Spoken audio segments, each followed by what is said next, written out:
반갑습니다.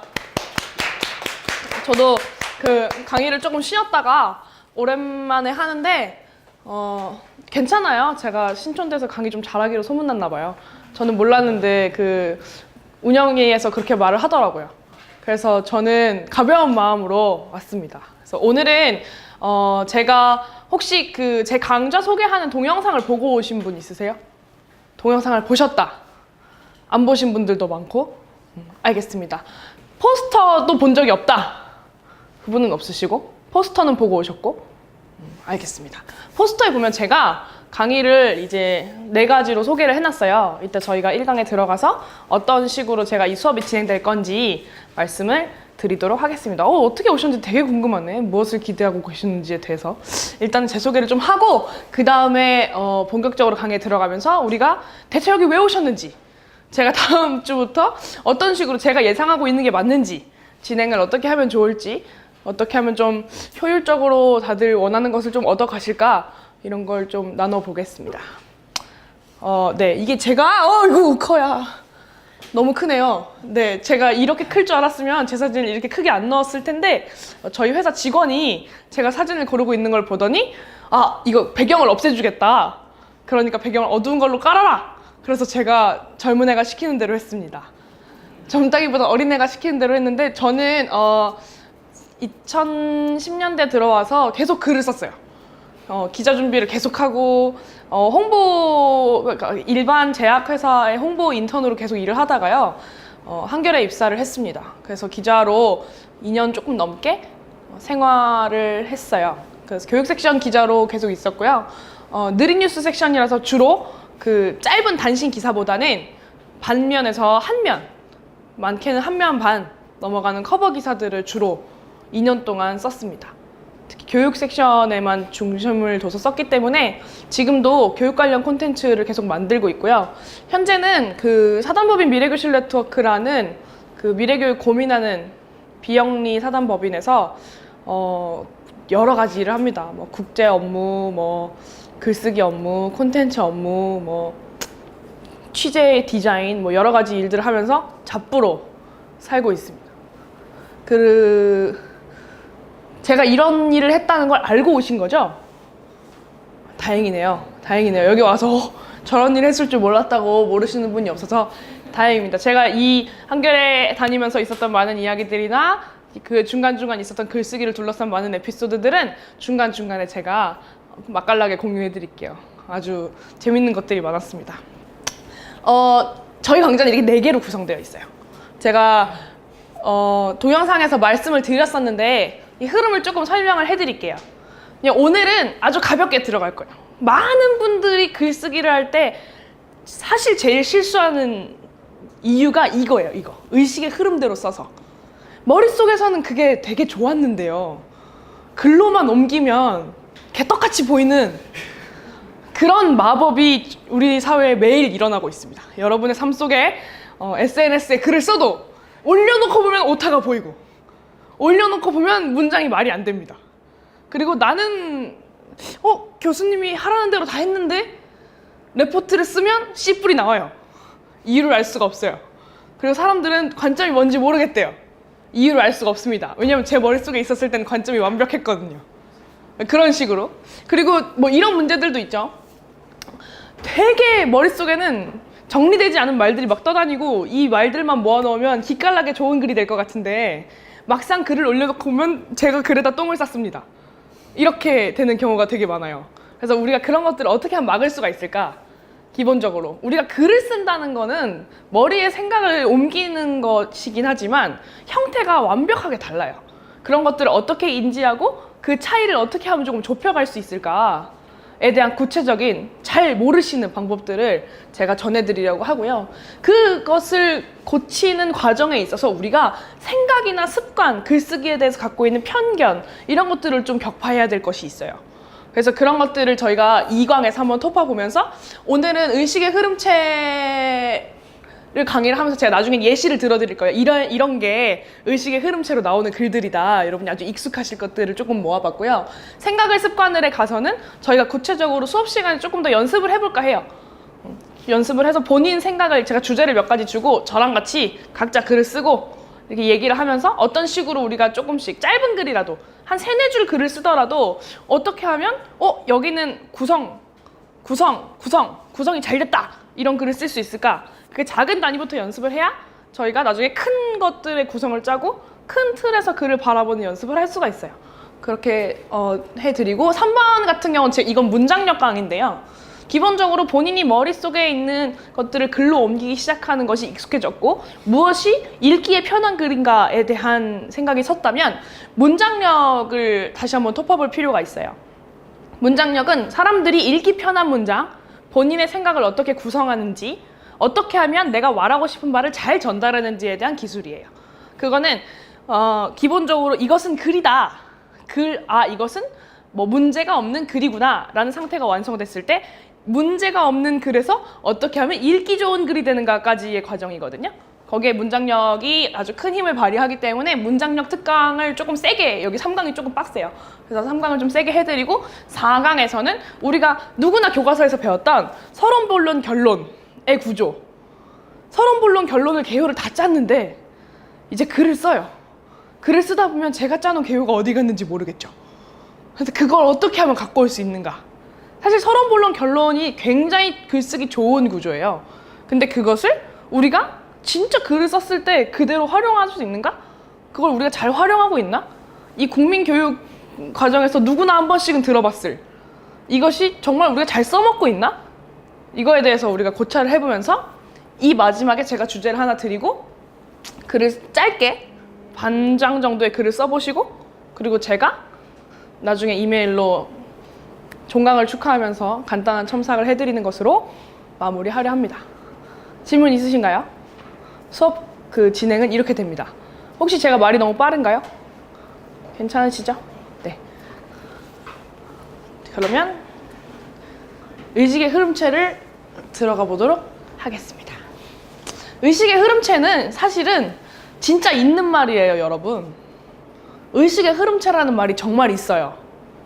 근데 의식의 흐름체라고 제가 이 강의에서 사용하는 그 의식의 흐름체는 그 문학 비평 용어에서 말하는 굉장히 삐까뻔쩍한 모더니즘 글쓰기 혹은 모더니즘 예술의 표본인 의식의 흐름체가 아니고 진짜 우리가 노트북 앞에 앉아가지고 이렇게 글을 쓰다 보면 머리와 생각과 동시에 손가락이 눌러서 내가 엔터를 쳤을 땐 이미 늦은 그런 상태를 말씀드리는 거예요.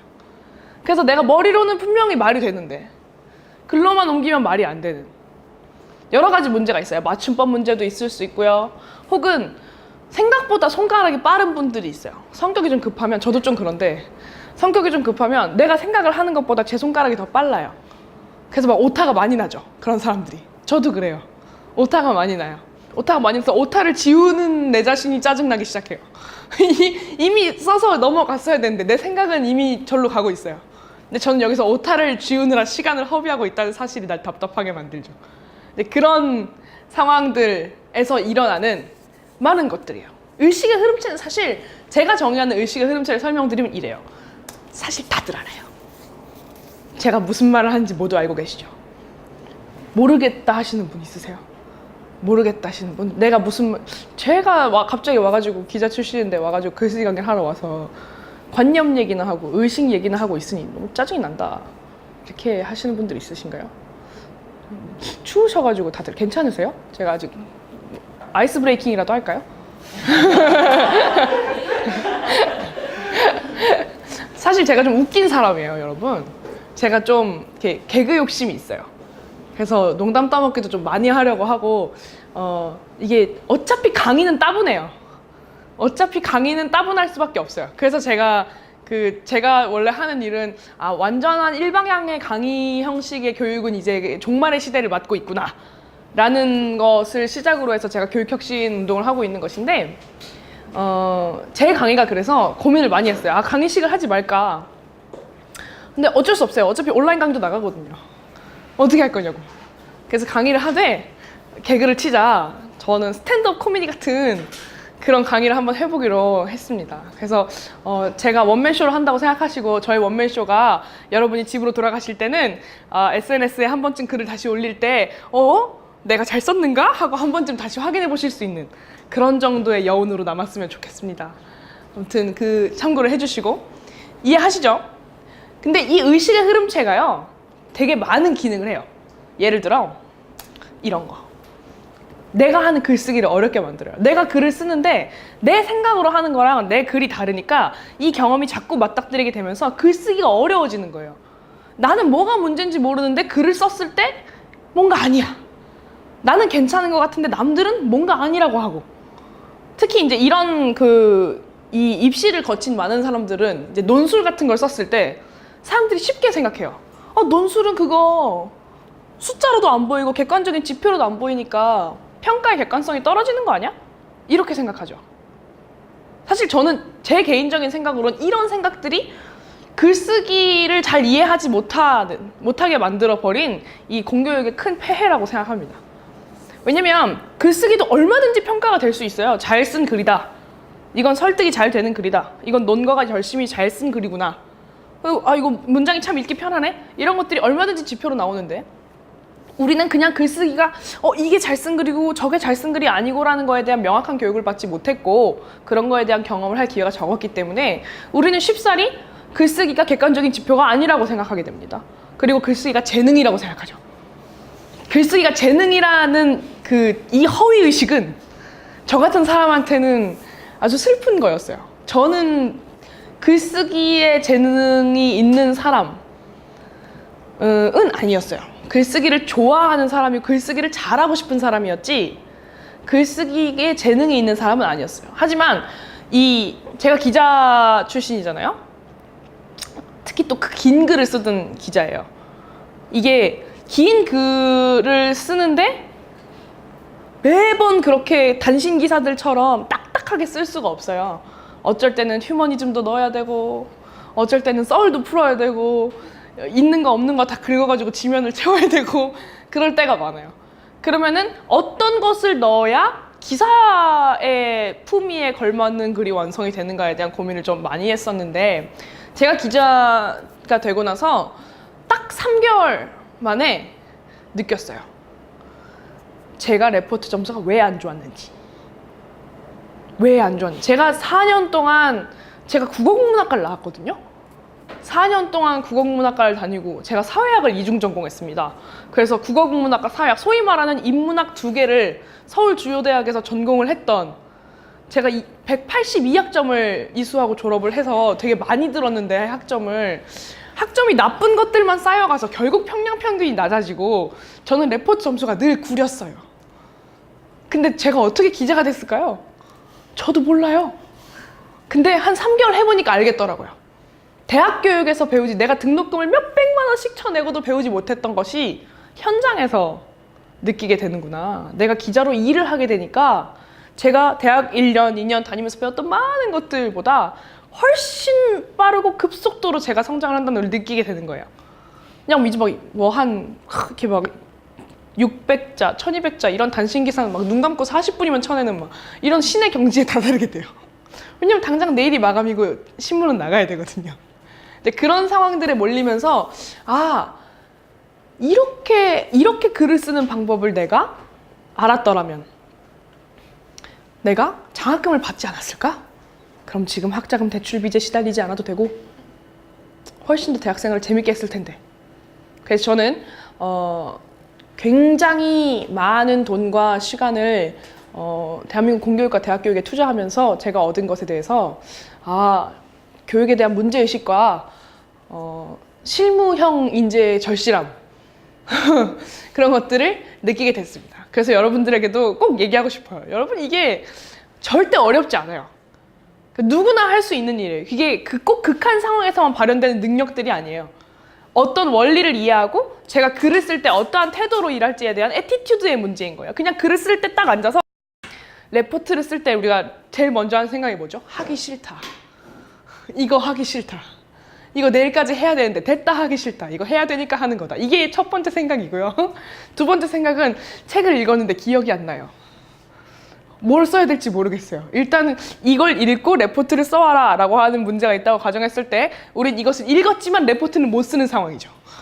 이해할 수가 없어요. 그런 일이 왜 일어나는지. 교수님은 이걸 읽으면 이걸 레포트를 쓸 수 있다고 했는데 왜 이런 일이 나에게 일어나지 않는가.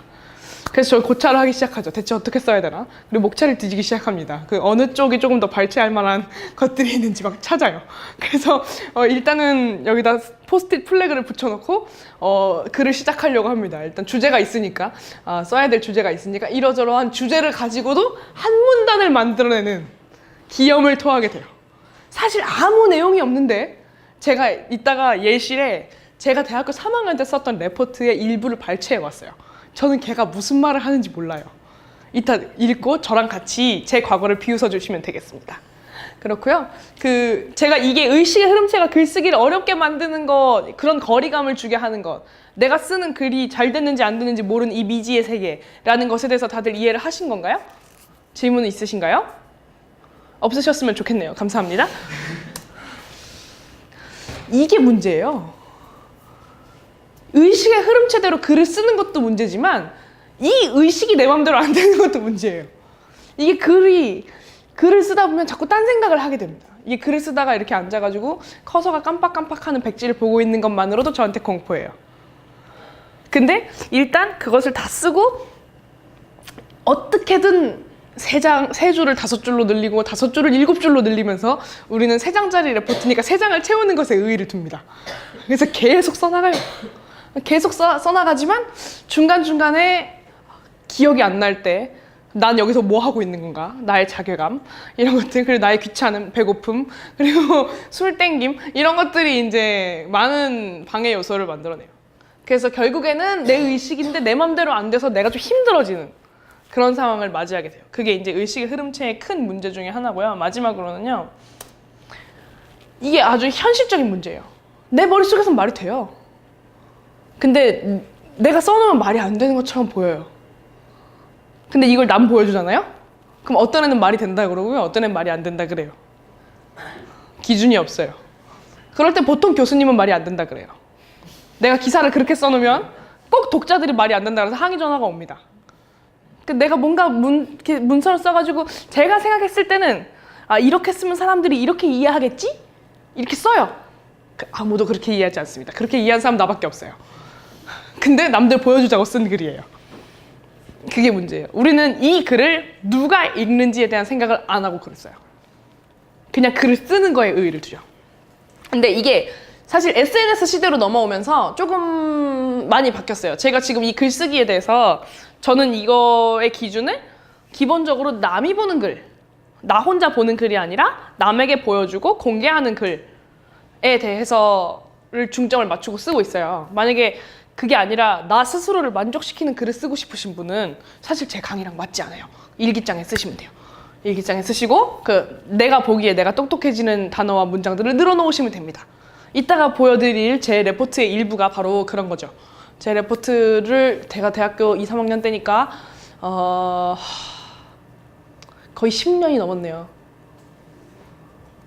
제가 보기보다 나이가 많습니다. 그래서 거의 한 10년이 넘은 10년 이상 전에 얼마나 한심한 아무것도 모르고 겉멋이 열심히 들어가지고 어려운 말만 늘어놓으면 다 되는 줄 알았던 그 불쌍한 어린아이의 미래를 위로해 주시면 좋겠습니다.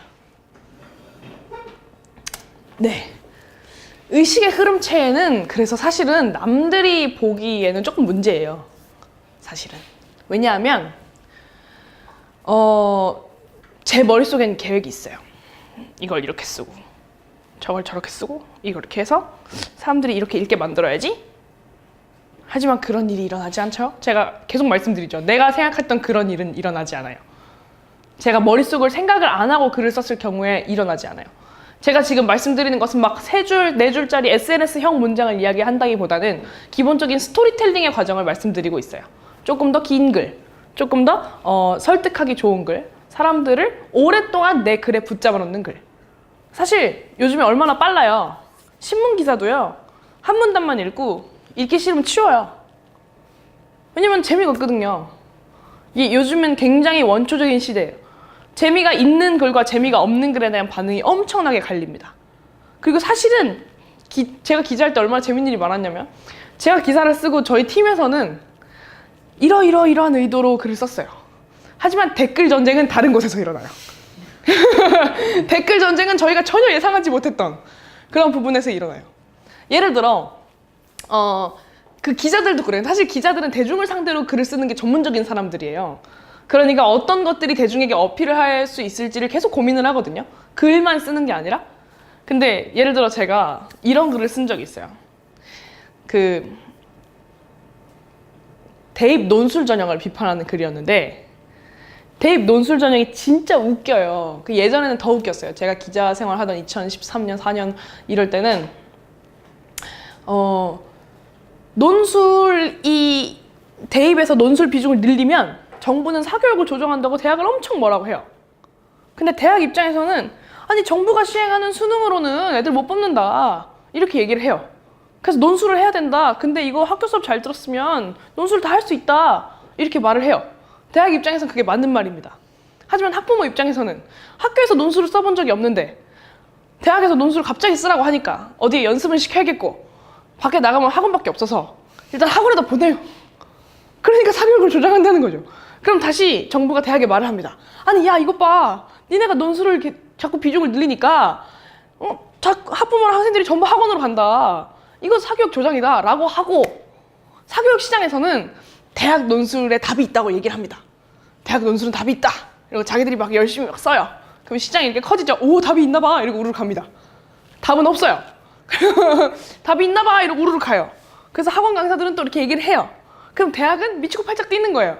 그럼 자기들은 수능은 도저히 좋은 인재를 뽑을 수 있는 방법이 못 된다. 수능 잘 보면 똑똑하고 좋은 인재가 될 수 있냐? 그런 보장이 없다. 그렇게 얘기를 해요. 이렇게 해서 지금 학부모, 학생, 학교, 논술 강사들, 대학 교수들까지 다 난리 법구였어요. 그래서 제가 이 논술 기사를 쓸 때 중점을 뒀던 것은 너무 기준이 없는 거예요. 그러니까 근데 대학에서는 사교육을 하지 않고도 애들을 뽑아야 되니까 논술 문제가 되게 기형적으로 바뀝니다. 느닷없이 막 요약만 하라 그러고 요약만 해서 논술이 된다 그러고 그렇다고 통글을 쓰라고 하기엔 통글 연습을 시켜가지고 사교육으로 자꾸 내보내니까 문장 하나라도 오롯이 잘 쓸 수 있는 놈을 뽑기 위해서 스카이가 노력하기 시작합니다. 그래서 문제가 생겨요. 왜? 스카이 가는 애들도 문장 하나를 오롯이 못 쓰거든요. 그게 공교육의 폐해였어요. 요즘에 여러분이 댓글창을 보면 아시겠지만 저는 미쳐버릴 것 같아요. 저는 국어국문학과를 나왔잖아요. 국어국문학과 국문학 전공자들을 미쳐버리게 만드는 몇 가지의 요소들이 있는데 그 몇 가지를 하루에도 수십 번씩 보고 있어요. 정말 미쳐버릴 거. 이제는 막 거의 내성이 생길 법 하면은 새로운 것들이 등장해요. 제가 이따가 저를 미치게 만드는 문장들을 몇 가지 보여드릴 거예요. 저는 막 밤에 꿈에 나와요. 어제보다 나를 써야 되는데 애 낳는 낮자를 써놓은 막 그런 것들이 저를 막 눌러요. 막 낮자에 깔리는 꿈을 꿔요. 너무 힘들어요. 가위 눌려요. 그러니까 그런 그 언어 생활이 어디로 갔는지 모르겠는. 그리고 전 또 고민을 시작하죠. 내가 꼰대라서 이런가? 이 맞춤법을 너무 강조하는 것이 내가 너무 꼰대인가? 내가 이 시류에 뒤쳐져 있는 것인가? 내가 이제 드디어 꼰대가 되는 것인가? 이런 생각을 막 하기 시작합니다. 그럼 옆에서 우리 교수님들이 막 생각이 나고 국어 생활이 얼마나 좋은가. 저는 국어 정서법을 C뿔 받았는데도 제가 이런데 저희 교수님들은 어떠시겠어요? 댓글창을 보면서 한숨을 쉬시고 계신다고요. 그럼 이거 어떻게 해야 되지? 뭔 얘기가 여기까지 왔냐? 맞아요. 그래서 구성이 중요해요. 왜냐하면 계획을 하지 않고 쓰는 글, 그러니까 내가 무슨 글을 쓰는지 모르고 쓰는 글만큼 독이 되는 게 없어요. 본인도 놀래요. 그거는 내가 이런 생각을 한 적이 없는데 내가 그런 얘기를 써놨어요. 그러니까 본인이 글을 쓸 때, 남들에게 보여주는 글을 쓸 때 어떠한 플로우로 글을 쓸 거고 내가 이 글을 왜 쓰고 있고 이걸 누가 볼 거고 이런 거에 대해서 한 번쯤 생각하고 글을 쓰면 조금 나아요. 한 번쯤. 왜냐하면 예를 들어 그쵸? 이게 어떤 글을 쓰시는지 모르겠네. 기사로 따지면 기사가 되게 보편적이에요. 불특정 다수가 보는 글이에요. 그러니까 누가 봐도 괜찮은 어휘를 사용해야 돼요. 그러니까 누가 봐도 알아듣는 어휘, 쉬운 어휘를 써야 되고, 그리고 알아듣는 어휘를 써야 되고, 그리고 누가 봐도 기분이 안 나쁜 어휘를 써야 돼요. 그리고 누가 봐도 그러니까 은어나 아니면 비속어 이런 것들을 체하고 너무 어려운 용어 쓰면 안 되고 전문 용어 배제해야 되고 전문 용어를 쓸 거면 설명을 해줘야 돼요. 그런 게 이제 불특정 다수를 향한 글의 이제 기본 포맷이에요. 근데 만약에 우리가 전문지에 글을 쓴다. 예를 들어 이 커뮤니티에 들어온 사람들은 예를 들어 굉장한 덕후 커뮤니티를 예상해 봅시다, 여러분. 모델명만 넣어도 다 알아요. 그런 사람들한테 이 모델명이 이게 뭐고 설명하실 필요 없어요. 이 독자들이 어느 정도의 수준을 가지고 있고 어떠한 의식 수준으로 글을 쓰기 시작하고 어떠한 정보를 가지고 모인 사람들이고 이런 것들을 기준으로 글을 쓰시는 게 진짜 중요해요. 그래야 잘 읽히거든요. 근데 이거를 할 때 진짜 중요한 게 뭐냐면 본인 성찰을 해야 돼요. 본인 성찰. 그러니까 내가 생각할 때는 이건 되게 일반적인 것인데 남들이 생각하기에는 일반적이지 않은 것들이 사실 되게 많아요. 그래서 나는 익숙한데 남들은 익숙하지 않은데 제가 그 차이를 모르잖아요? 그럼 글을 쓰면서 실수하게 돼요. 나한텐 당연한데 이 사람한테 당연하지 않을 수 있어요. 그런 것들이 사실은 글 쓰는데 전 되게 중요하다고 생각해요. 아니면 어떻게 되냐? 일배가 돼요. 성찰이 부재하니까. 본인들이 어째서 무엇을 근거를 가지고 예를 들어 모든 주장에 근거가 있잖아요. 근데 이 근거에 대한 성찰을 제대로 하지 않으면 유언비어가 자꾸 퍼져나가요. 다 마찬가지. 기사를 쓸 때도 그건 기자들끼리도 그래요. 기자들끼리도 막 얘기를 하다가 이 주장의 근거라고 제시를 했는데 그게 본인이 갖고 있는 편견인 경우가 되게 많아요. 그래서 그걸 하나하나 보는 연습을 하시다 보면 어느 정도로 쓰는 것이 불특정 다수를 위한 것이고 어느 정도의 언어 생활이 뭐 모두를 위한 것이고 혹은 이 덕후 커뮤니티를 위한 것이고 혹은 저 공동체를 위한 것이고 이 지역사회를 위한 것이고 이런 것들을 조금 구분하실 수 있어요. 예를 들어 여기 신촌에 많이 오시는 분들은 신촌 유플 이러면 유플렉스 저 빨간 전망경 입구를 말씀하시는 거구나 라는 걸 알죠. 하지만 신촌에 생전 한 번도 안 왔던 여기 전형을 보러 막 돌아다니던 그 지방에서 올라온 곱비리들한테 신촌 유플에서 만나? 이러면 걔네가 알까요? 몰라요. 글을 쓸 때도 그런 게 되게 중요하단 말씀. 근데 제가 말하는 의식의 흐름체, 그러니까 모든 성찰과 생각을 놓고 쓰는 내 세계에서 이루어지는 내 머릿속을 따라가는 글들은 그런 것들을 많이 놓치기 쉽습니다. 그래서 우리가 예를 들어서 오늘 여기 신촌에 있는 맛집 어디 가볼까요? 뭐 드시고 싶으세요? 저녁 드셨어요, 다들? 드신 거 맞죠? 안 드시고 오셨어요? 뭐 다이어트 중일 수도 있죠. 저는 되게 맛있는 거 먹었어요. 저는 오랜만에 신촌에 와서 제가 되게 신촌을 오래 다녔는데 오랜만에 신촌에 와서 샤오롱바오를 먹고 왔습니다. 근데 샤오롱바오라는 게 사람들이 잘 몰라요. 아직 많이 대중화됐지만 아직 잘 몰라요. 그럼 제가 만약에 샤오롱바오를 설명을 해야 돼요. 그럼 위키백과에서 나오는 걸 긁어주는 것과 예를 들어 위키백과의 문장은 아마 이렇게 시작할 거야. 샤오롱바오 일명 소롱포 이렇게 해가지고는 중국의 일종 팀섬의 일종이고 만두의 일종이며 육즙이 나오고 이렇게 설명을 할 거예요. 근데 이것을 요즘에는 우리가 어떻게 봐요? 그렇게 글로만 안 보여주죠. 사진 찍어주고 동영상 찍어주고 맛있어 막 이런 거 해주고 막 이것 봐요 육즙이 주르륵 이런 거 해주잖아요. 그게 사실 방송 문법인 것 같지만 글쓰기도 똑같이 적용돼요. 그러니까 우리가 소룡포를 설명할 때 이것은 기원전부터 내려져 오는 음식이고 이렇게 설명하는 것과 그런 정보가 필요한 사람들이 있죠.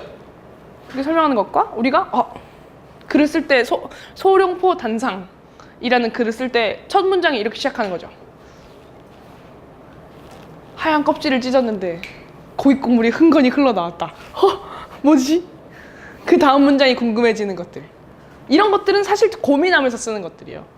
그래서 첫 문장으로 뭐 독자들을 사로잡는다, 첫 문장을 어떻게 빼는가, 어떻게 하면 첫 문장을 강렬하게 만드는가 이런 것들은 제가 3강 할 때 문장력 강의를 할 때 제가 설명을 해드릴 거예요. 되게 재밌는 거 많아요. 의식의 흐름체는 제가 무슨 말씀을 하려고 하는지 이해하셨어요? 여러분 제발 생각의 흐름을 따라가는 글을 쓰지 맙시다. 우리는 생각을 정리하고 글을 씁시다. 이게 오늘 제 강의의 핵심이에요. 지금 가셔도 되는데 사실 조금 더 할게요. 의식이 글을 재료로 엮어가면서 쓴다는 것은 한 번이라도 긴 글을 쓰실 때는 내가 무엇을 위해서 글을 쓰려고 하고 그것을 위해서 내가 쓸 수 있는 건덕지가 뭐 있는가. 그래서 저는 보통 이렇게 긴 글을 쓸 때는 이렇게 건덕지를 이렇게 늘어놔요. 이렇게 예를 들어 우리 소룡포 얘기를 계속해서 그런데 혹시 배고프신 분 있으시면 죄송합니다. 제가 조금 먹는 얘기를 해가지고 소룡포는 사실 소룡포라고 알고 있지만 소롱포예요. 여기 용용자가 아니거든요. 대나무롱자라서 그럼 소롱포니까 사실 소룡포이지만 소룡포인 거 요 소재. 내가 소룡포를 만들 때 할 수 있는 거. 그리고 2번 원래 그 소룡포가 육즙이 나올 수 있게 만들어지는 원리는 고기 육수가 차가운 곳에 가면은 묵처럼 굳는 성질을 이용한 거죠. 그 묵처럼 굳어 있는 걸 만들어가지고 찌면은 이제 국물이 되는 건데 그런 음식들이 사실 한국에는 잘 없었어요. 근데 그런 중국식의 되게 재밌는 그리고 딤섬의 역사 뭐 이렇게 해서 요만큼 소재들이 이렇게 있어요. 그럼 그랬을 때 어떠한 통일된 주제를 가지고 얘네들을 묶어내요. 나머지는 과감히 버리는 거죠. 어서 오십시오. 어서 오십시오. 반갑습니다. 앉으시고요. 그렇게 묶어내는 것들이 사실은 재료를 엮어가면서 만드는 것이에요. 제 강의는 아마 이런 것들을 조금 설명해드리면서 진행될 예정이에요. 제가 1강과 2강에서는 우리가 그렇게 하면은 글을 조금 지금과는 달리 쓸 수 있지 않을까? 라는 정도의 아이디어를 심어드리고 3강, 4강에서 조금 실전형으로 가서 문장을 후려치십시오 여러분. 혹시나 뭐 자소서나 아니면 다른 목적에 맞는 글쓰기 하는 거를 제가 팁을 조금 드릴 수가 있으니까 혹시 다음에 오실 때는 내가 어떤 글을 잘 쓰고 싶어서 어떤 글을 잘 쓰려고 이걸 들으러 왔다 이렇게 말씀해 주시면 제가 조금 가지치기를 해서 어떤 글은 이런 걸로 이게 필요하고 저게 필요하겠다 이런 식으로 좀 정리를 해드릴게요.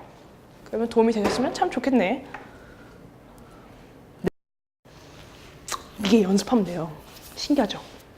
연습하면 됩니다. 진짜요. 그 연습을 어떻게 하는지 이제 알려드릴게요.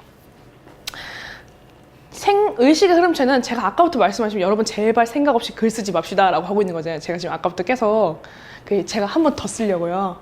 생각 없이 글을 쓰면 안 돼. 생각에도 구성이 생겨요. 제가 글을 쓰기 전에 이걸 연습을 계속 하다 보면 어떠한 마법이 일어나냐면 내가 이걸 쓰고 싶어. 그럼 대충 이렇게 쓸 수도 있고 저렇게 쓸 수도 있겠고 이렇게 쓸 수도 있겠는데? 라고 하는 갑자기 구성에 옵션이 생깁니다, 여러분. 그냥 하나도 이루어지지 않았던 일들이죠. 그냥 내가 앉아서 글을 썼던 것이지 이거를 이렇게 써볼까? 저렇게 써도 말이 되겠는데 그 다음에 이렇게 쓰겠다라고 하는 옵션들이 생기기 시작해요. 예를 들어서 제가 서본결 할 때 또 말씀을 드리겠지만 결론부터 칠 때 기자들이 기사를 쓸 때는 역피라미드형으로 써요. 역피라미드형. 예를 들어 제가 설명을 드릴게요. 일로 오셔도 카메라가 따라올 수 있죠? 네, 역피라미드형을 써요. 이게 재밌는 것들인데 역피라미드형. 두 갈씩으로 쓴다고 하잖아요. 저희가 두 갈씩으로 쓰는 것이 짧은 글일수록 더 그래요. 두 갈씩으로 쓴다는 게 여기서부터 문단을 잘라내요. 제일 중요하고 제일 사실에 가깝고 분명히 전해야 되는 정보는 다 여기 들어가 있어요. 그래서 기사들은 여기를 다 잘라도 말이 돼요. 이렇게 되면 단신. 이렇게 해서 끝까지 오기 시작하면 이게 점점 기사가 길어지는 거죠. 그래서 사실은 제가 듣기로는 어떤 신문사에서는 일단은 그 자수 제한이 대충 다 있는데 너무 길어졌다. 그러면은 혹은 광고가 갑자기 커져야 된다. 그러면 이제 잘라야 돼요. 그럼 여기를 잘라요. 말이 되니까. 문단 잘라도 기사 형태는 되게 만들어요. 기자들은 이렇게 글을 쓰거든요. 근데 이게 되게 중요한 연습이에요. 왜냐면 내가 글을 쓰려고 하는 것에서 중요한 것과 덜 중요한 것을 계속 구분하거든요. 이건 필요한 말이고 이건 필요하지 않은 말이고 이런 것들을 꾸준히 구분을 해내야 그 다음에 우리가 글을 쓸 때 어떤 것들을 중요한 위치로 끌어올릴 것이고 어떤 것들을 조금 더 덜 중요한 위치로 끌어올릴 것인지가 나와요. 이거는 아주 단순히 가장 기본적인 육하 원칙으로 구성된 기사일 경우 이렇게 진행이 되고요. 만약에 우리가 조금 제가 쓰던 것처럼 좀 길고 막 휴머니티도 들어가고 막 이렇게 쓴다. 그럼 휴머니티 어디 넣는 게 좋을까? 앞에? 그럴 수도 있어요. 그럴 수도 있어요. 왜냐면 제가 전하려고 하는 메시지에는 이걸 전달하는데 사례를 먼저 풀어놓는 게 좋으냐 아니면 인터뷰 중에 있던 한마디를 끌어올릴 수도 있죠. 그게 제가 문장력에서 또 말씀을 드리겠지만 가장 먼저 사람들을 이거 되게 신기하다 이렇게 말했어 얘가? 라고 해서 이 흥미를 이끌어내는 방법들이에요. 굉장히 오랫동안 글쓰기 강의를 하는 모든 사람들이 얘기해왔지만 효과적인 걸 어떻게 해요? 그냥 그렇다고 믿으세요. 그냥 그렇게 하면 되고 예를 들어 제가 논술기사 아까 말씀드렸던 논술기사를 썼을 때 그 어느 고등학교 국어 선생님이 고대에서 논술로 박사학위를 따셨어요. 현지 고등학교 교사가 대학에 가서 대학 교수들과 함께 논술 박사학위를 따셔가지고 그분을 취재를 했는데 그분이 이렇게 말씀하셨어요. 현행 논술 제도는 아이들의 글쓰기를 기형적으로 만든다 라고 말씀하셨어요. 그럼 제가 그걸 놓쳤을까요? 안 놓쳤을까요? 절대 놓칠 수가 없어요. 기형적으로 만든대잖아요. 단어가 너무 기똥찼어요. 그래서 맨 처음에 그냥 따옴표로 넣어버렸어요. 현행 논술 제도는 아이들의 글쓰기를 기형적으로 만든다. 그리고 그 범인은 대학도 범인, 정부도 범인, 사교육도 범인이다. 이 얘기예요. 그 얘기를 하기 위해서 이 사람들이 기형적이라고 애들 글쓰기를 지금 논술 제도가 똑똑한 애들 잘 뽑자고 하는 논술 제도가 왜 아이들의 글쓰기를 기형적으로 만드는 걸까에 대한 문제의식을 가지고 사례 넣고 큰 글은 이렇게 들어가 있어요. 거의 이런 식으로 중요한 내용들이 계속 겹쳐져서 나와요. 그래서 완급 조절이 계속 되는 거죠. 그래서 사람들이 흥미를 잃을만 하면 또 치고 잃을만 하면 또 치고 이렇게 되는데 이걸 전부 계산해서 지금 친다, 지금 안 친다 이렇게 되는 게 아니라 우리가 글쓰기를 계속 연습하고 체화하는 과정에서 이런 것들이 절로 돼요. 그럼 이제 뭐 이렇게 변형이 될 수도 있겠죠. 이게 막 이렇게 없을 수도 있고 여기 이렇게 대신 여기 딴 게 들어갈 수도 있고 이런 것들이 가능해져요. 그래서 이런 글을 역삼강으로 쓸 때도 이건 완전 사건 기사 형태인데 조금씩 변형을 할 수가 있어요. 예를 들어 이게 중간으로 가요. 왜냐면 이 중간 뒤가 너무 재미없어서. 근데 글쓰기는 채워야겠고. 그래서 조금 괜찮은 애들 여기 넣고 진짜 센 얘기는 뒤에. 그래서 사람들이 흥미를 계속 잃지 않고 여기까지만 오면 괜찮았다고 느끼게끔 쓸 때도 있죠. 이거는 이제 정보를 전달하는 글쓰기에 따른 것이고 본인의 의견이나 주장을 설득하거나 아니면 특히 자소서 같은 경우 들어가면 조금 달라져요. 그건 또 글쓰기의 목적과 독자와 그리고 내가 이걸 쓰는 이유에 따라서 글쓰기를 할 때의 태도나 마음가짐 혹은 이런 것들이 달라지죠. 이렇게 얘기를 하면 너무 어려운 것 같잖아요. 이럴 땐 이걸 이렇게 또 써야 되고 저렇게 또 이렇게 써야 되고 그렇지 않아요. 아까 제가 다 말씀드렸어요. 독자를 생각하고 누가 읽는지 어떤 어휘를 써야 되고 나는 이 글을 대체 뭘로 쓰려고 하는지 이런 거에 대해서 생각을 하시면 되겠습니다. 2번 너무 좋아요. 제가 퇴고를 하는 구체적인 방법에 대해서는 문장력 강의를 할 때 설명을 드릴 거예요. 하지만 퇴고를 잘하는 사람이 글을 잘 써요. 퇴고를 잘한다는 건 무슨 의미냐면 내 글을 내가 봐도 이게 뭐가 이상한지 알아낼 수 있는 거예요. 진짜 중요한 능력이에요. 혹여나 내가 글쓰기를 할 때 의식의 흐름체로 썼다 손치더라도 이거를 다 지우지 않고도 내가 글쓰기를 고쳐내는 것만으로도 읽을 만한 글을 만들어낼 수 있는 방법들을 퇴고하면서 배울 수가 있어요. 쓴 글을 다시 보는 거는 되게 좋은 거예요, 여러분. 내가 썼을 때 근데 이게 써놓고 바로 다시 보면 잘 안 보일 수도 있어요, 처음에는. 나중에는 뭐 연습을 하면 그게 되는데요. 처음에는 딱 글을 보고 방금 전에 제가 의식의 흐름체로 쓴 거를 지금 다시 보잖아요. 그러면 저는 여전히 그 의식 속에 갇혀 있어요. 그래서 잘 안 보여요. 근데 잠깐만 딴 생각하고 다시 돌아와 보면 어디서 누가 글에다 똥을 써놨어요. 그게 저예요. 이런 상황을 맞닥뜨리게 돼요. 근데 만약에 퇴고할 수가 없다. 그러면 처음부터 다시 쓰게 되는데 퇴고를 할 수 있다. 그럼 거기서 버릴 거 버리고 취할 걸 취할 수 있는 눈을 갖게 돼요. 그게 의식의 흐름체를 탈피하는 방법 중에 하나예요. 퇴고를 구체적으로 어떻게 하면 되는지는 3강에서 말씀드릴게요. 시간 효율성. 의식의 흐름체를 잘 보고 나면 안 고쳐도 되니까 시간이 줄어요. 그리고 사실은 사람들이 글을 빨리 써야 돼가지고 일단 노트북을 켜고 커서를 깜빡깜빡 그럼 깜빡깜빡하는 커서가 나의 심장소리와 같이 둥둥둥둥 거리면서 이 깜빡거리는 커서가 나의 긴장감을 대변하는 것 같고 그렇지만 그것보다도 생각해보면 제가 구성을 하고 글을 쓰기 시작하면 준비가 돼 있는 상태라서 글이 빨리 써져요. 그래서 결과적으로는 시간을 아끼게 돼요.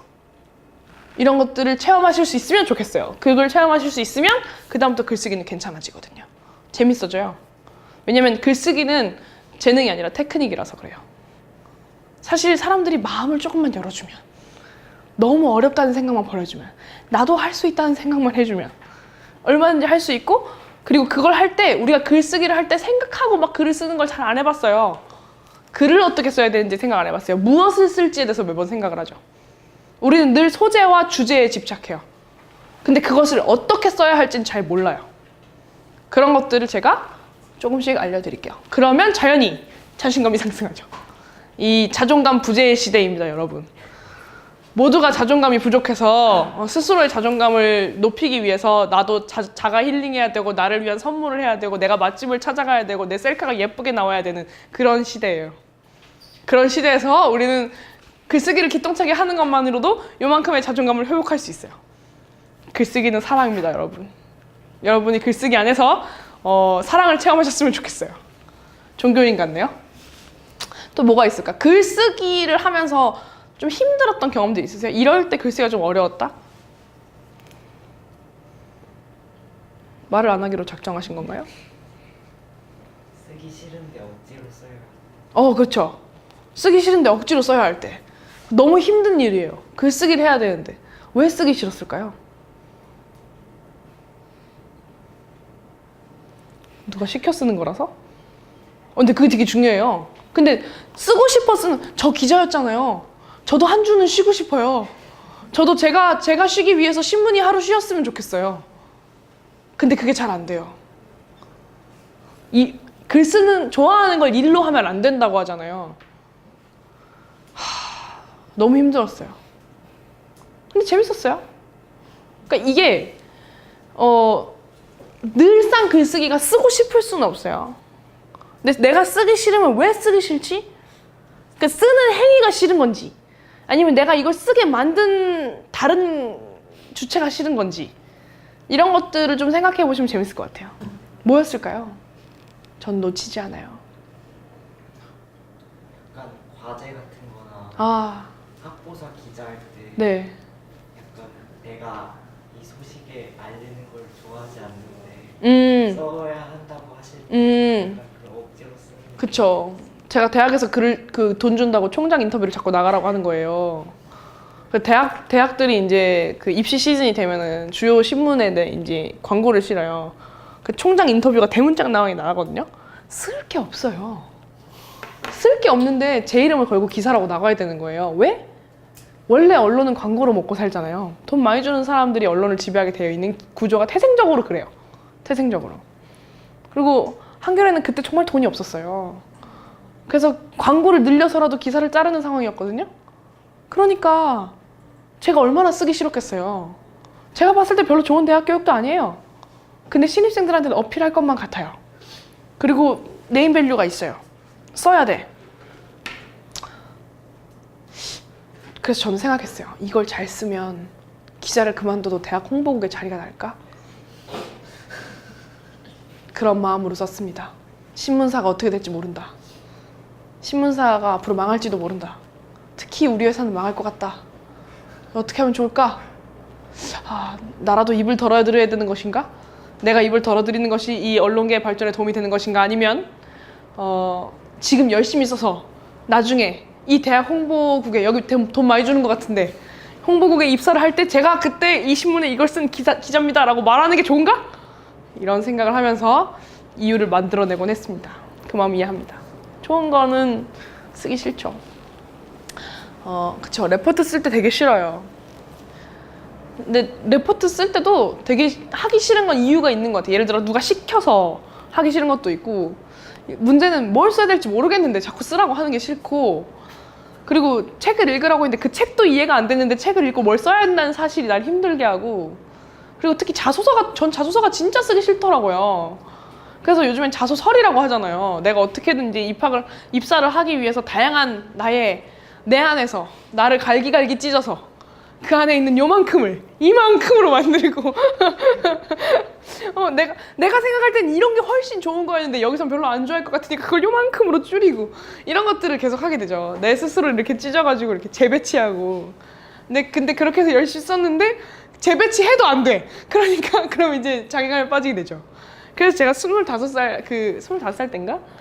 오래전인데 25살 때 제가 취준생이었는데 노래를 만들었어요. 해가 뜨고 달이 뜨고 다시 또 해가 뜨네. 눈이 오네 비가 오네 바람이 부네 이러면서 세월은 자꾸 흘러가는데 저는 아침에 해 뜨는 게 너무 싫은 거예요. 그러니까 오늘이 지났는데 내일 또 빌어먹을 해가 뜬다는 사실이 취준생인 저를 되게 힘들게 했더라고요. 또 떨어지거든요. 저도 자소서 한 200개쯤 썼나 봐요. 이게 여러 개 바꿔가면서 나중에는 별로 이렇게 한 몇 개쯤 정성 들여 써놓고 나중에는 막 일단 있는 대로 다 넣어. 아무것도 걸리지 않았습니다. 근데 저의 문제는 뭐였냐면요. 자소서는 늘 통과한다는 거예요. 그럼 그 다음 전형에 있어서 내가 더 힘들어지거든요. 아무렇게나 막 넣으면 자소서가 다 통과하는 거예요. 그래서 다음엔 또 실무를 준비해야 되고, 그러니까 뭐 어디 집중할 수가 없었더라고. 저도 백수 생활을 꽤나 오래 했는데, 사실 지금 생각해보면 그 왜 떨어진지 다 알겠거든요. 지금 생각해보면. 근데 그때는 잘 몰랐던 것 같아요. 그럴 때 되게 답답하죠. 난 열심히 하는데 이게 잘 안 돼요. 글쓰기도 마찬가지죠. 난 열심히 글을 써요. 열심히 글도 쓰고, 그리고 열심히 보죠, 또. 막 어떻게 할지 고민도 많이 해. 나는 고민을 했어. 근데 썼어. 안 나왔어. 왜일까? 아무도 안 가르쳐줘. 짜증. 이런 상황들이 반복되고, 저는 지금 생각해보면, 그때 이게 왜 이렇게 되고, 구체적으로 이게 뭐가 어떻게 돼야 되고, 이게 문제고, 이런 걸 내가 잘 모르는구나. 이런 생각을 했던 것 같아요. 공감하신다면 좋겠네요. 혹시, 네. 예시를 좀 보겠습니다. 이게 제가 레포트 대학교 3학년 때 영화문학론이라는 수업에서 쓴 글인데요. 제가 읽어볼게요. 정말 얼마나 애가 겉멋에 쩔어서 자기도 이해하지 못할 말들 다 써놨는지 알 수 있습니다. 이게 바로 의식의 흐름체의 그 현학적 버전이에요. 아는 거, 교수님 저는 책을 안 읽진 않았습니다. 하지만 저는 이해를 잘 못했습니다. 라는 게 여실히 드러나는 문장들이죠. 이게 소리내서 읽으면 문장의 문제가 뭔지 더 잘 알게 돼요. 들어보세요. 테크놀로지가 빚어낸 미디어 영상은 루신을 공격했고, 무슨 말인지 벌써 모르겠습니다. 루신은 그로부터 압도당했으며 명징한 내용과 비극적 무력감에 사로잡혔다. 루신을 대변하고 있죠. 학부생 주제에. 여기서는 테크놀로지가 근대나 국민국가의 틀을 강화하는 기제로 작용했던 것이다. 그래, 뭐 이해할 수 있어요. 중요한 것은 근대 과학기술 문명의 상징인 영화가 제3세계 지식인이었던 루신을 위협하고 압도했던 두 개의 다른 층이다. 이게 무슨 말이죠? 제가 어제 이 강의 준비를 하면서 무엇을 쓸 수 있을까 하고 제가 예전에 썼던 레포트들을 다 들춰보면서 뼈저리게 느꼈어요. 이건 C뿔을 받아 싼 그런 레포트예요. 제가 기자가 됐지만 이건 C뿔짜리. C뿔 감사합니다. 이건 F를 받아 맞잖아요. 보세요. 중요한 것은 근대 과학기술 문명의 상징인 영화가 제3세계 지식인이었던 루신을 위협하고 압도했던 두 개의 다른 층이다. 그러니까 중요한 게 두 개의 다른 층이라는 거잖아요. 그죠? 이 두 개의 다른 층이가 명확하게는 문명의 상징인 영화가 제3세계 지식인을 위협하고 압도했다는 게 두 개의 다른 층이라는 거예요. 근데 이건 부적절한 어휘 사용이에요. 이건 두 개의 다른 층이가 아니라 이건 그냥 역설이에요. 역설이라고 안 쓰고 두 개의 다른 층이라고 해놓고 이 뒤에는 이게 왜 두 개의 다른 층인지 나가지도 않아요. 미디어는 근대와 국민국가의 상징이자 아까 얘기했던 얘기 똑같이 여기 지금 근대 과학기술 문명의 상징인 영화, 미디어는 근대와 국민국가의 상징, 똑같은 얘기를 또 하고 있어요. 왜? 칸을 채워야 되니까요. 너무 뻔해요. 제가 23살의 저를 생각해보면 뻔해요. 그것들을 강화하는 기제, 근대와 국민국가를 강화하는 기제라는 건가? 여기 똑같이 썼어요. 국민국가의 틀을 강화하는 기제. 보이세요? 이걸 보는 눈이 제가 생겼어요. 이게 그냥 보면 모르겠거든요. 그냥 보면은 어려운 말이 많다. 대학생이었는데 꽤나 똑똑했나 보다. 라고 글을 모르시는 분들은 그렇게 얘기해요. 하지만 저는 계속 똑같은 말을 반복하고 있었어요. 이것이 제3세계의 문화 국민에게 본다는 의미로 담가졌던 것이다. 국민은 처음 나왔어요. 계속 루신 얘기했거든요. 갑자기 국민이 왜 나오죠? 제3세계 지식인이었는데 지식인이 국민인가? 얘가 미쳤어요. 교수님 입장에서는 당연히 당황스러웠을 거예요. 제가 이 글의 문제였다는 상황들을 잘 들어보시고 제가 다시 한번 안 끊고 읽어볼게요. 진짜 웃겨요. 테크놀로지가 빚어낸 미디어 영상은 루신을 공격했고 루신은 그로부터 압도당했으며 명징한 내용과 비극적 무력감에 사로잡혔다. 여기서는 테크놀로지가 근대나 국민국가의 틀을 강화하는 기제로 작용했던 것이다. 중요한 것은 근대 과학기술 문명의 상징인 영화가 제3세계 지식인이었던 루신을 위협하고 압도했던 두 개의 다른 층이다. 미디어는 근대화 국민국가의 상징이죠. 그것들을 강화하는 기제였는데 이것이 제3세계 문화의 국민에게 본다는 의미로 다가갔던 것이다. 제가 설명을 드렸는데도 이해가 가시나요? 저는 모르겠어요. 얘가 무슨 말을 하는지 알 수가 없어요. 그러니까 보면 이 본다는 의미가 대체 뭐라는 걸까요? 문제는 이 뒷글에도 이게 안 나와요. 근데 이렇게 했으면 만약에 뒷문단이 있어서 국민들에게 본다는 것은 이렇게 나왔으면 이 뒤가 설명이 되거든요. 근데 이 문단을 제가 뒤에서도 책임지지 않았어요. 이게 되게 중요해요. 본인이 쓴 글에 대해서 본인이 쓴 글에 사용한 내 의식의 재료들을 본인이 책임지는 게 좋은 글쓰기예요. 그게 글 쓰는 이의 책임감이에요. 남들한테 보여주는 글을 쓰는 이의 책임감은 내가 무슨 재료로 글을 썼는지 그 재료들이 여기서 유기적으로 잘 구성되어 있어서 글을 읽는 사람으로 하여금 글쓴이의 생각이 무엇인지 이해할 수 있게 쓰는 게 되게 중요해요. 그런 거는 빵점이에요. 그러니까 대충은 알겠어요. 얘가 무슨 말을 하려는지. 그러니까 루신이 근대나 국민국가의 상징이 미디어인데 그게 역설적으로 근대나 국민국가의 틀을 위협했다. 그리고 특히나 그것이 제3세계 지식인이었던 루신에 대해서 그게 좋은 예가 될 수 있다. 이런 뜻이에요. 무슨 뜻인지는 알겠어요. 이걸 읽고 또 읽다 보면.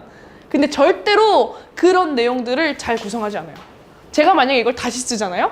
그럼 미디어가 국민국가나 근대의 틀을 강화하는 기제로 작용하는 것이었음에도 불구하고 역설적으로 제3세계 지식인과 그 국민들에게 영향을 많이 미쳤다는 문장을 그냥 앞에 쳐놓고 그 다음에 예를 들어 루시는 이렇게 썼을 거예요. 그렇게 쓰는 게 맞는 문장입니다. 이해가 되세요? 이거 좀 어렵죠? 너무 충격적이었을 거예요. 이게 모든 예시가 이렇게 나오는 게 아닙니다. 이런 예시들도 있죠.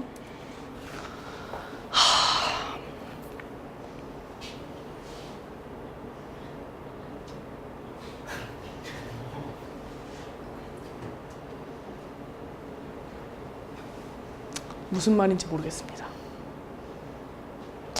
싸이어리의 전형입니다. 싸이어리의 전형은 원래 눈물이 흐른다 뭐 이런 거죠. 내 눈물이 흐르고 막 열심히 이모티콘이 나오고 우리의 감성 배설 창고잖아요. 거기가 그 싸이어리가 배설 창고예요. 근데 이거는 무슨 말인지 모르겠고 이거 진짜 인터넷에 있는 문장이에요. 제가 긁어왔어요. 이거 의식의 흐름체 틀렸죠. 받아들이지 못한다. 너무 힘들어요. 요즘 저게 유난히 많이 보이더라고요. 사람들이 받아들인다와 받아들이다를 잘 구분하지 못하더라고요. 자신 있으시죠? 제발 자신 있다고 해주세요. 제가 문장형 할 때 맞춤법 한번 하긴 할 거예요. 근데 어쨌든 제발 자신 있다고 해주세요. 이것도 마찬가지예요. 똑같은 거죠. 살아진다와 사라진다에 대해서 사람들이 차이를 몰라요. 절 너무 힘들게 하고 계세요. 멍청한 소리다. 진짜 멍청한 소리야. 이게 멍청한 소리예요. 결국 이 맥락은 뭐였냐면 사람들이 진짜 자기가 하고 싶은 일이 아니어가지고 그걸 막 하고 있는데 하고 싶지 않은 일을 한다는 사람들이 되게 불만을 표시하기 시작한 거예요. 나는 하고 싶지 않은데 이 일을 해야 된다. 이 일 받아들이지 못하겠다 라고 했는데 어떤 이가 댓글을 달면서 이렇게 멍청한 소리다. 안 되는 일만 붙들고 있다가는 시간이 흐르고 열정이 사라진다. 열정이 없어진다. 크게 웃으세요. 크게 웃으세요. 너무 예쁘게 웃으시는데? 안 되는 힘들어요. 이렇게 아닙니다. 여러분, 자, 혹시나 모르시는 분이 있는데 제가 되게 상처를 드린 걸까봐 받아들이지는 틀린 거예요. 이것도 틀린 겁니다. 이것도 틀린 겁니다. 그리고 이 문장 자체가 틀렸어요. 모두가 틀렸습니다. 이게 멍청한 소리라고 말씀드렸죠. 이게 무슨 문제인지는 알겠죠. 이게 의식의 흐름체의 가장 그냥 대충 쓴 글이죠. 이건 그냥 대충 썼어요. 그냥 막 뱉는 거예요. 이건 막 뱉었는데 남들 보라고 댓글로 써놓은 글. 막 뱉을 거면 사라지게 해줘야 되는데 꿋꿋이 왜 이렇게 제가 되게 재밌으신가 봐요. 열정이 살아있다는 게 너무 아 이거요? 사라진다가요? 아니요. 살아난다.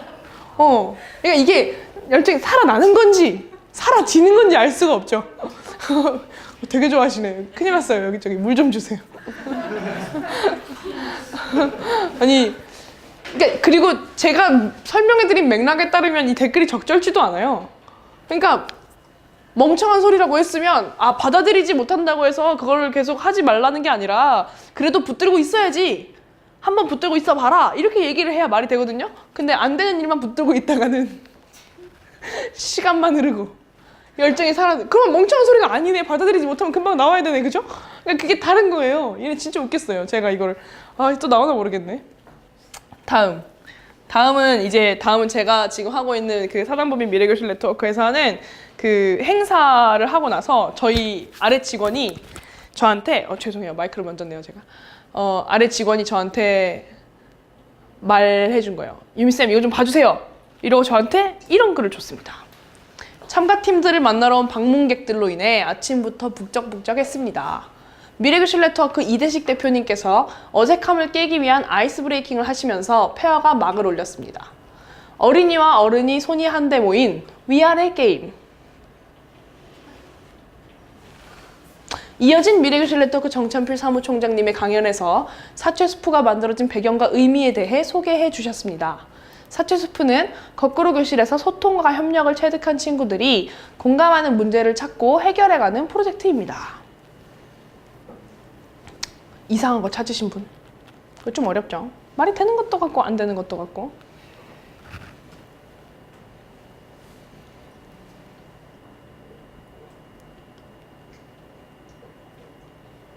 이게 현장 보고형 글인데요.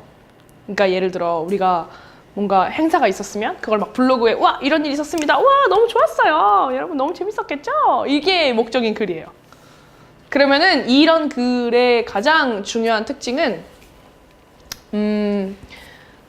뭔가 위아래 게임 안 재밌죠? 이걸 재밌게 만들어야 돼요. 위아래 게임 어린이와 어른의 손이 한데 모인 위아래 게임 이 게임이 뭔지 알 수가 없어요. 그래서 재밌는지 안 재밌는지 모릅니다. 그리고 사실 이 위아래 게임을 지우잖아요? 그러면 이대식 대표가 아이스 브레이킹을 하시면서 페어가 막을 올렸고 그 다음에 이어진 강연에서 소개해 주셨습니다. 이러면 되게 재미가 없어요. 예를 들어 1교시엔 뭐 했고 2교시엔 뭐 했고 3교시엔 뭐 했다. 이게 끝이에요. 근데 이런 글들이 그냥 이게 사실 전형적으로 우리가 그냥 의식의 흐름치로 썼을 때 문제가 없는 글이라고 나왔을 때 이 정도예요. 왜냐면 그냥 봤을 때는 들어갈 내용이 다 들어갔거든요. 근데 이거를 우리가 남들이 읽고 공감하고 재밌겠다 이런 거를 하기 위해서는 조금 손봐줄 필요가 있다는 거죠. 이런 것들을 이제 한번 손을 제가 본다면 이게 시간이 너무 시간순이에요. 사실 시간수는 사실 재미가 없어요. 왜냐면 성의 없는 느낌을 주기도 하고 기본적으로 거기 있지 않으면 이 시간순대로 줄기가 힘들거든요. 그래서 진짜 재밌는 코어들은 좀 길게 설명해주고 중간중간에 필요 없는 건 다 빼버리고 이런 식으로 제가 완급 조절을 하는 것들이 필요한데 특히나 현장 취재형은 그래요. 북적북적 했습니다. 맨 뒤로 올려도 돼요. 왜냐면 중요한 거는 만약에 우리가 위아래 게임을 하고 싶다. 위아래 게임을 세우고 싶다고 하면 위아래 게임이 어떻게 진행되는지 조금 묘사를 해주면 좋겠어요.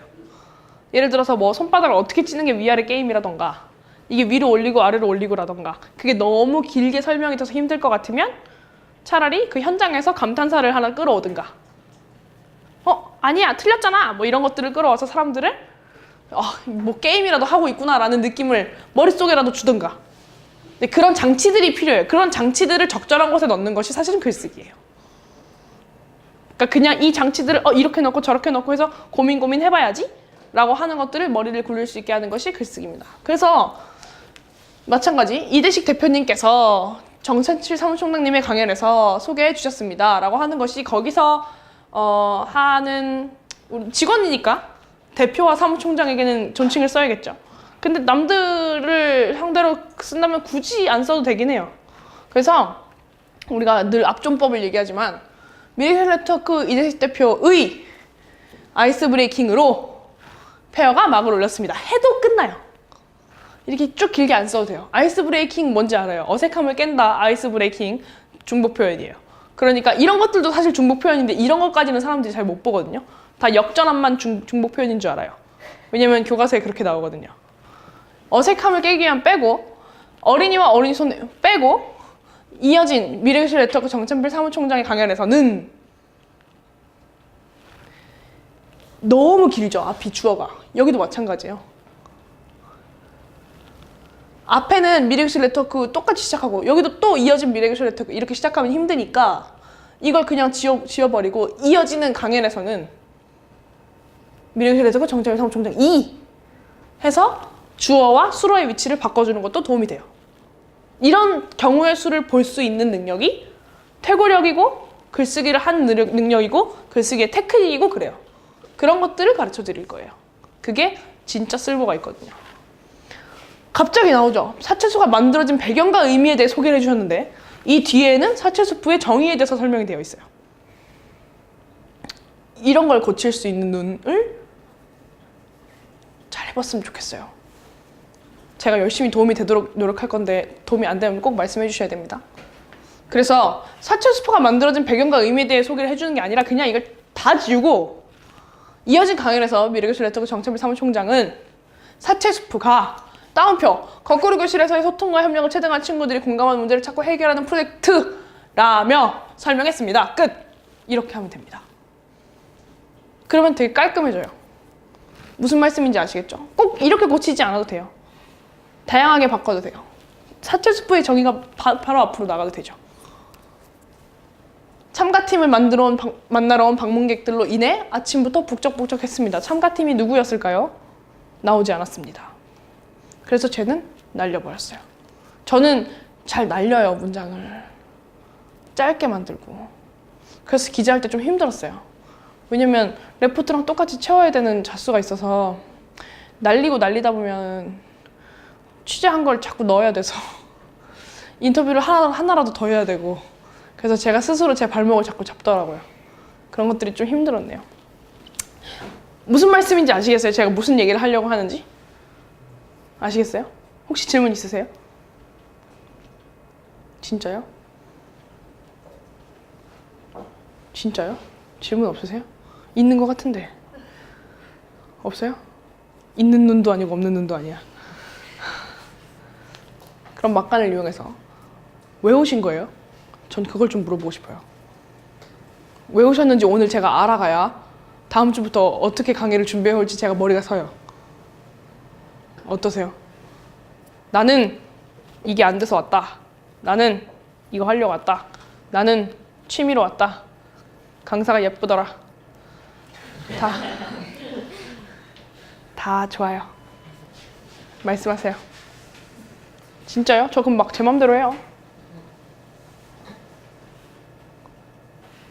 날이면 날마다 오는 기회가 아니에요. 과제를 잘 쓰기 위해서. 대학생이신가요? 네. 전공을 여쭤봐도 될까요? 저는 체육학과. 훌륭하십니다.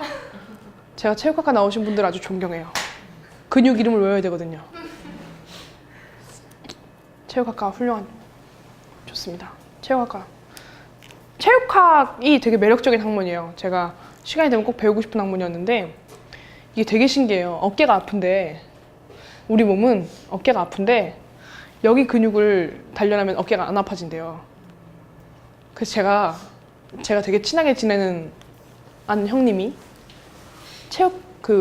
유도 선수 출신으로 체육학과를 나왔는데 저한테 그런 얘기를 하시는 거예요. 여기를 단련하면 어깨가 안 아프대요.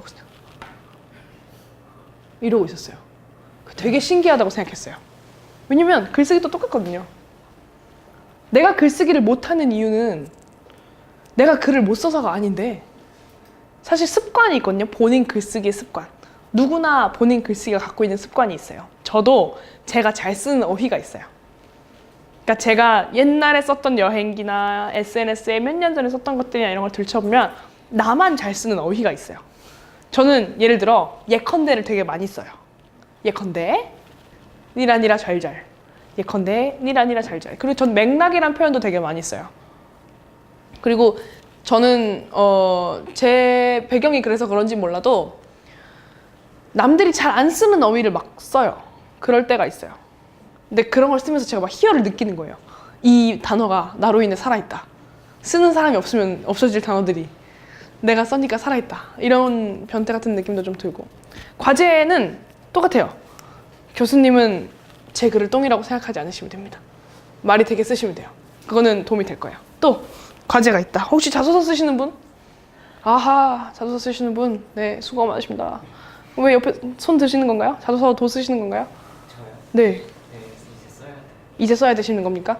그 자소서 중요하죠. 자소서는 자소서 강의 파일이 문장력 강의랑 많이 겹쳐요. 제가 자소서 할 때 썼던 문장력 강의를 가지고 수업을 할 거예요. 그때도 다시 잘 들으시면 되고. 또 자소서 과제. 저는 이번에 대학교 입학하는데요. 아, 새내기. 네. 근데 뭔가 고등학교 때는 제가 글 써본 적도 없고 네. 궁금해서 네. 이렇게 학교 들어가기 전에 뭔가 글을 쓸 때 음. 글을 보면 아 이거는 음. 제가 쓴 거다 네. 이런 걸 알아볼 수 있게 좀 어. 특색 있는 글 특색 있는 글. 제가 썼다는 게 딱 나타나는 아, 저도 못하는 것을. 진짜 어려운 겁니다. 그러니까 누가 봐도 이 글은 내가 썼다라는 걸 알 수 있게끔. 알겠습니다. 신기하군요. 제가 아유 참 보여드릴 것이 있는데 이게 제 컴퓨터겠죠? 그러니까 제가 이걸 내 개인정보. 제가 저희 회사 사무실에 누가 싱크대 탕비실에다가 자꾸 컵을 안 씻고 컵만 이렇게 두고 가는 거예요. 컵을 쓰고 나서. 그래서 저희 회사는 전부 다 자기 컵이 있거든요. 그 자기 컵 자기가 씻어야 돼요. 근데 그 사람들 생각은 자기 컵은 어차피 자기가 씻을 거니까 다음에 자기가 쓸 때까지 거기 두는 거예요. 저는 그게 너무 싫은 거예요. 제가 깔끔한 사람은 아니에요. 제가 깔끔한 사람이 아닌데 저는 약간 공동공간에서 사람들이 지켜야 되는 어떤 그런 것에 대해서 굉장한 사명감을 갖고 있어요. 민폐를 제일 싫어하는 사람이고. 그래서 제가 거기다가 문구를 써놨어요. 정확하게 제가 외웠거든요. 이렇게 썼어요. 얼마나 대단한 음료를 마셨길래 2박 3일간 컵을 불리시나요? 10초면 됩니다. 컵은 씻어서 바로 건조대에 주세요. 당신이 무심코 한 행동은 누군가에게 불행한 노동이 됩니다. 라고 붙여놨습니다. 그걸 모두가 보고 이건 정유미체다. 저는 고민에 빠졌습니다. 여기서 무엇이 이 사람들로 하여금 그런 생각을 하게 만들었는가. 제가 다음 시간에는 그 포스터를 보여드릴게요. 사실 지금 보여드릴 수도 있는데 포스터가 얼마 전에 보내서 잠시만요. 제가 이걸 끄고 얘를 잠시 끄고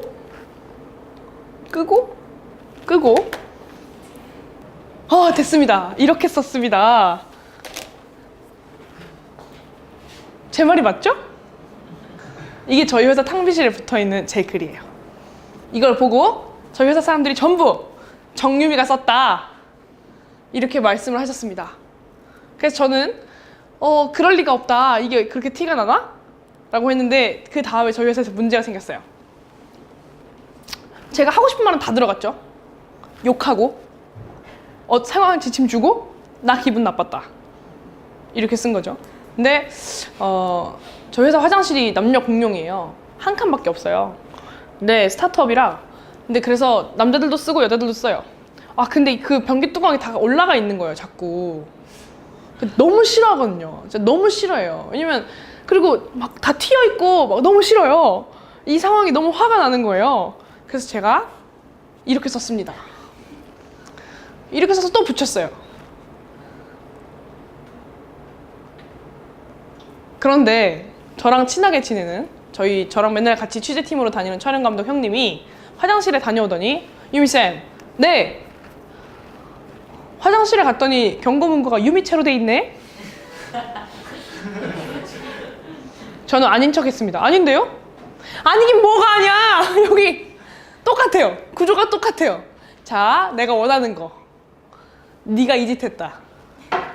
확인해라. 나 화났다. 하고 싶은 얘기를 똑같이 썼다 이겁니다. 그래서 누가 봐도 이건 정유미가 쓴 거래요. 이런 특색 있는 글을 말씀하시는 걸까요?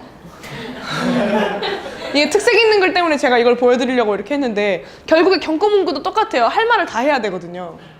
물론 여기서 뚜껑 올리고 깔끔하게 쓰세요. 이렇게 해도 되는데 제가 이모티콘도 넣었어요. 아무도 안 읽을까 봐. 너무 제가 문외한처럼 보일까 봐. 그래도 제가 정성 들여 썼다는 흔적은 남기고 싶었어요. 제가 이 문구 하나 쓰는데도 20분이나 고민했답니다. 목적과 읽는 사람과 내가 원하는 것을 잘 구분하기 위해서 정말 공들여 썼습니다. 어차피 작은 짧은 글로 시작해요. 모든 글은 문장 하나를 잘 쓰는 거, 문장이 적절한 위치에 가 있는 거, 적절한 위치에 문장이 가 있는 문단이 여러 개가 되고 그 문단들 사이에 유기적으로 관계가 구성되는 것, 이게 기본인데 기본이라고 하기엔 너무나 요원한 목표죠, 여러분? 저한테도 힘든 목표예요. 중간중간에 뭐것들이 떨어질 수 있어도 우리가 생각할 때 큰 틀에서는 이 글을 이렇게 하려고 만들었다, 저렇게 하려고 만들었다라고 쓰는 것에 대해서 좀 생각을 해봤으면 좋겠어요.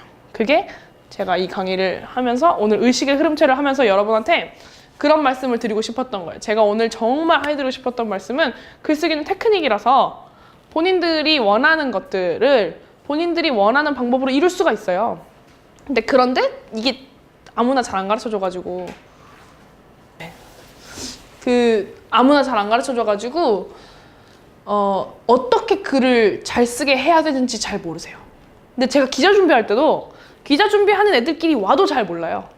어떻게 하면 글을 잘 쓰게 만들 수 있을까? 그냥 일단 써보고 고치고 하면 된다고 하는데 쓴 걸 다 첨삭해서 고쳐요. 그럼 그 다음에 저는 그 고친 게 나아질까요? 그렇지 않아요. 왜냐면 애티튜드가 똑같거든요. 내가 이번에 글을 썼어, 고쳤어. 그 다음에 다시 글을 써요. 그럼 제 마음가짐에 달라진 것은 한 주 더 스터디를 했다는 그런 자기 위안뿐이에요. 근데 조금만 긴장을 풀고 조금만 용기를 내면 글을 잘 쓸 수 있어요. 저는 그걸 좀 나눠드리고 싶어요.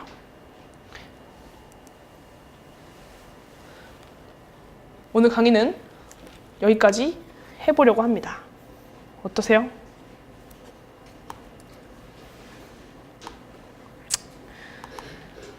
이렇게 가면 되겠죠. 혹시 다음에 저한테 뭐 꼭 이런 것들은 좀 해줬으면 좋겠다 하는 것들 있으세요? 네. 좀 문학적으로 쓰는 문학적으로 쓰는 글 똑같아요. 똑같아요. 기행문을 쓰고 기행문. 네, 기행문도 남들이 읽는 글이잖아요. 똑같아요. 똑같아요. 이렇게 문학적으로 쓰는 글을 이게 되게 신기한 게 그 소설가 김훈 선생님이 중앙일보 기자 출신이시잖아요. 근데 그분의 기행문이 굉장히 잘 읽히는 이유가 기자 출신이어서 그래요. 왜냐면 기본적으로 문학적인 글이든 비문학이든 간에 글을 남들이 잘 읽게 하는 원리는 똑같거든요. 근데 그 안에서 표현을 어떻게 하냐, 우리가 남들이 안 쓰는 단어를 갖다 쓰고 남들이 발견하지 못했던 것들을 감성으로 늘어낸다고 해서 문학적인 글이 되는 게 아니에요. 문학적인 글과 비문학적인 글을 구분할 때 저는 이렇게 생각하거든요. 문학적인 글은 사람들이 쉽게 놓치는 것을 이렇게 확대해서 보여주는 거예요. 근데 이걸 잘 보여준, 특히나 기행문은 수많은 사람들이 거기를 왔다 갔어요. 근데 그것이 나한테 갖는 또 다른 의미, 그것이 다른 사람들한테 갖는 또 다른 의미, 이런 것들을 확장하는 거고요. 그러니까 그거는 그냥 감성을 확장하는 것이죠. 이 사람들에게 공감을 이끌어낼 수 있는 거예요. 근데 설득하는 글쓰기는 그렇지 않아요. 자소서나 기사 혹은 레포트 같은 것들은 이런 것들을 해서 내가 무엇을 했고 그것이 보니까 이런 근거가 있다 라고 해서 이것이 옳다라는 걸 얘기해 주는 거예요. 하지만 비문학은 옳다라고 얘기하지 않아요. 문학은 옳다라고 얘기하지 않아요. 문학은 이렇게 보여주는 거예요. 그래서 나중에 제가 문장을 할 때 쇼잉과 텔링의 얘기를 해드릴 텐데, 사람들한테 설득하는 글이건 혹은 문학적인 글이건 똑같아요. 쇼잉을 하셔야 돼요. 근거가 있다. 특히 저 썼을 때 사람들이 많이 어려워하죠. 제가 긍정적인 사람입니다. 라고 하면 긍정적인 사람입니다. 근거로 저는 늘 좋은 생각을 하고 막 이렇게 써요. 근거가 아니에요. 근거는 내가 어떠한 상황에서 이렇게 생각해서 그 긍정적인 생각으로 인해서 이런 상황을 이렇게 극복해냈다거나 이런 상황들을 이렇게 다르게 인식했다거나 이랬던 경험을 쇼잉, 보여줘야 되는 거예요. 근데 똑같아요. 문학도 기획문을 써도 마찬가지예요. 요만한 것들이 나한테는 이런 의미다 라는 걸 보여줄 때 이게 왜 나한테 그런 의미로 다가왔고 거기에 대한 근거가 뭐가 있을까를 생각하시면 돼요. 근데 그 근거가 꼭 논리적일 필요는 없어요. 예를 들어 내가 가다가 뭐 모래알을 봤는데 이 모래알이 이렇게 되게 기형적으로 배열되어 있는데 제가 어릴 때 뭐 봤던 그거랑 되게 닮았어요. 그러면 그 순간에 그 여행했을 때 그 장면이 나한테 새로운 의미가 될 수 있어요. 무슨 말씀인지 아시겠죠? 그런 것들을 보시면 될 것 같아요. 확장이에요, 확장. 요만한 걸 이렇게. 질문 있으세요? 20분에 가셔야 된다 그래서 저희가 저걸 찍어야 되거든요.